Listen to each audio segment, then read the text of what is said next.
تقدر تثبت لي نبوءة سيدنا محمد فرضا؟ نعم، أنت أول شيء نصراني صح؟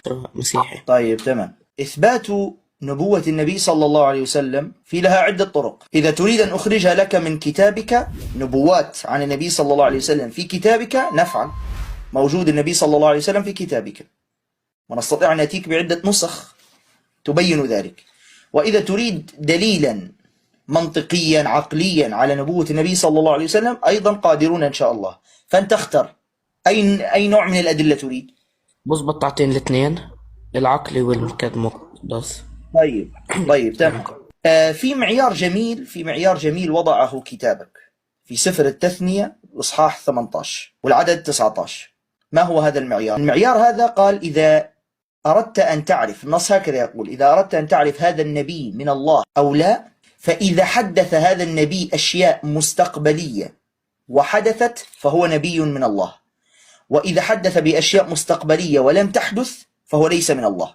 هذا المعيار وضعه كتابك وكتاب اليهود، طبعا سفر التثنية تشتركون في الإيمان به أنتم اليهود. هذا المعيار أن النبي الصادق يعرف بنبواته المستقبلية. إذا تنبأ بأشياء مستقبلية ووقعت فهو نبي من عند الله. اتفقنا على هذا المعيار؟ تمام. تعالوا نطبق هذا المعيار على النبي صلى الله عليه وسلم. النبي صلى الله عليه وسلم عنده عشرات النبوات المستقبلية، بل المئات، التي تنبأ بأمور مستقبلية وقد حدثت فعلا. عندك مثلا علامات الساعة الصغرى التي 80% منها وقعت، أشياء تنبأ بها في زمانه وحدثت، وأشياء تنبأ بها بعد وفاته بقليل وحدثت، وأشياء تنبأ بها في زماننا هذا وحدثت. مثلا القرآن الكريم في نبوات مستقبلية تنبأ بها. في آية قرآنية في سورة القمر قال تعالى: سيهزم الجمع ويولون الدبر. هذه الآية نزلت قبيل غزوة بدر. أخبرت هذه الآية أن كفار قريش في غزوة بدر سيهزمون ويهربون،